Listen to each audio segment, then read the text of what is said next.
January 4th. I'm going to go ahead and call roll so we can get going. Alan? Here. Benedict? Present. Bradford? Present. Cash?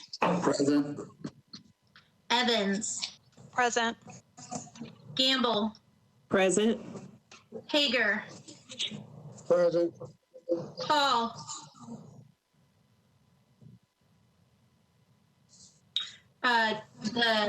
Myself, the chair is here. O'Connell?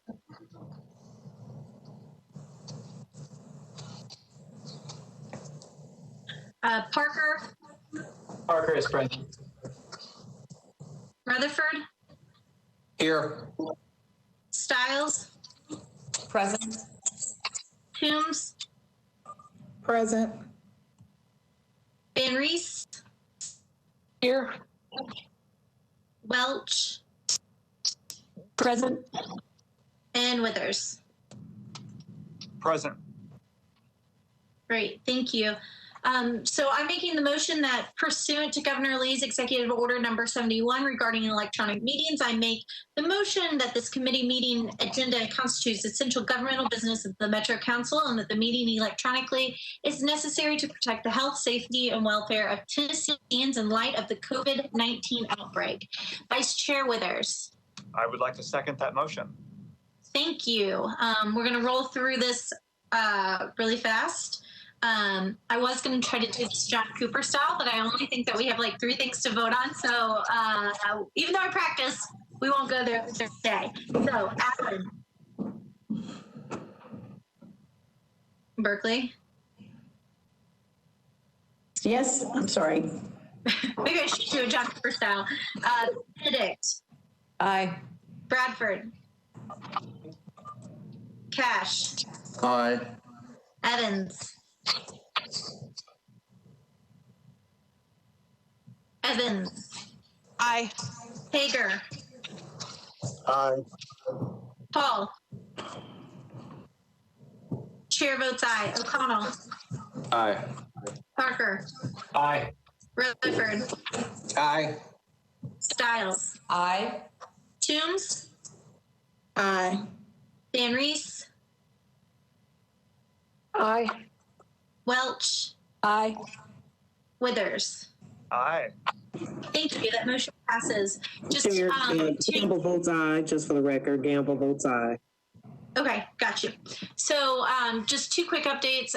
Some of y'all know that I'm had the meeting planned about historic overlay notice. That's going to get bumped to probably in the next week or 2.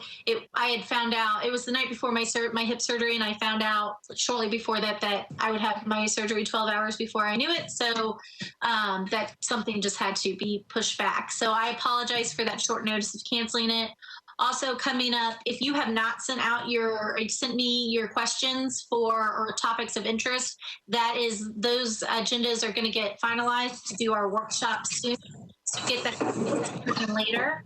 The Planning Commission is going to give us an overview on how redistricting works at the metro level. That was going to be done prior to a council meeting, but because we are no longer meeting in person, I think we're going to do that on a separate day than a council meeting, just because, again, I know we're going to have questions and things like that, especially with the news coming out that the data could be coming in late, all of that kind of thing. So we need to be thinking about that process and what that might look like.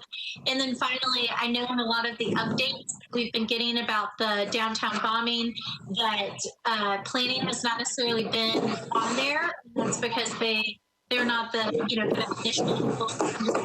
They will be heavily involved in the process. And so I think if Director Kemp hasn't sent me something yet, she was sending me something today that I'll be sharing with all of you just to let you know what their role is. Obviously, we want to make sure that any permits still have the legal notice that is required, but we want to make sure that nothing is taking longer than it should. And so I really appreciate Director Kemp wanting to communicate that to us in case there are concerns. And I'm sure that Councilman O'Connell will be totally up to that, probably more than I am, and so happy to assist where I can. But wanted to let y'all know you will be hearing from them if we haven't already.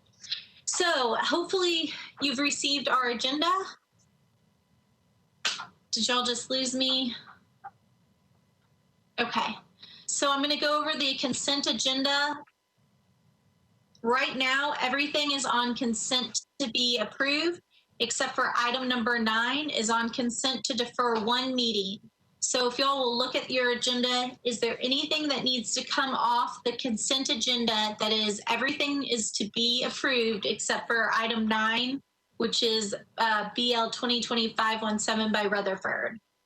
Please raise your hand and then I'll go over the consent agenda.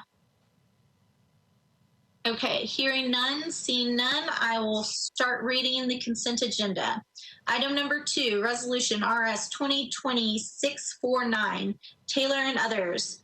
This approves an amendment to an agreement between the Tennessee Department of Transportation and Metro Public Works for improvements on Jefferson Street. Item number 3, BL 2020-583 by Taylor and others, approves a tri-party agreement between Metro Affordable Housing Resources Incorporated and Taylor Made Contracting LLC concerning transfers of the properties located at 1507A and 1507B 14th Avenue North.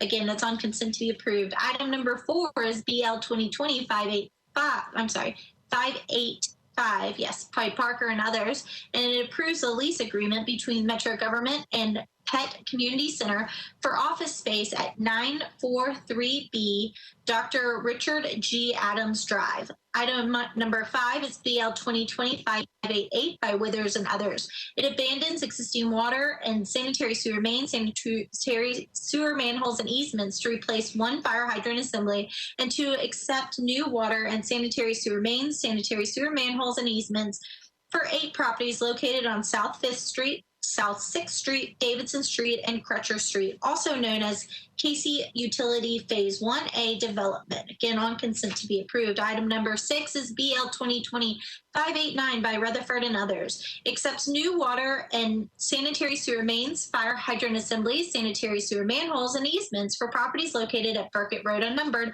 also known as Burkett Ridge Phase 5. Again, on consent to be approved. Bringing us to item 7, BL 2020-590, Tombs and others.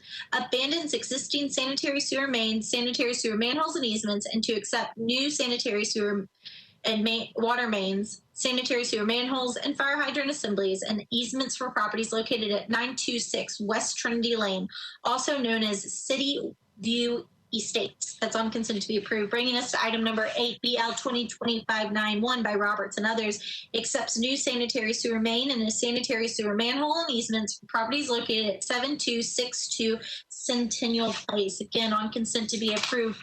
Bringing us to our one item on third reading. This one is on consent to defer one meeting at the request of the sponsor. BL 2020-517 by Councilman Rutherford changes 44.44 acres from AR2A to SP zoning for properties located at 5866 Pettis Road and Pettis Road Unnumbered, north of Sundown Drive, to permit 136 detached single-family and attached single-family units. That is our consent agenda. Is there any issues with that consent agenda, questions, concerns, or bumps? Raising your hand now. Great, wonderful. We have a motion for Councilman Withers seconds it. And so with that, we're taking a vote of Allen. Aye. Benedict. Aye. Bradford. Aye. Cash. Aye. Evans. Aye. Gamble. Aye. Paul. Oh, back it up. Hager. Aye. Paul. Chair votes aye. O'Connell. Aye. Parker. Aye. Rutherford. Aye. Stiles. Aye. Toombs. Aye. Van Reese. Aye. Welch. Aye. Withers. Aye. Wonderful. That concludes our business today. It has been a pleasure. We will see you all tomorrow. Thank you. See y'all. Just got back in my building.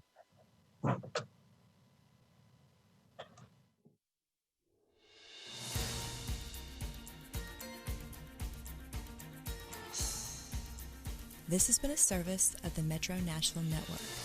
If you would like to see this presentation again, or for more information about this and other programs, visit nashville.gov.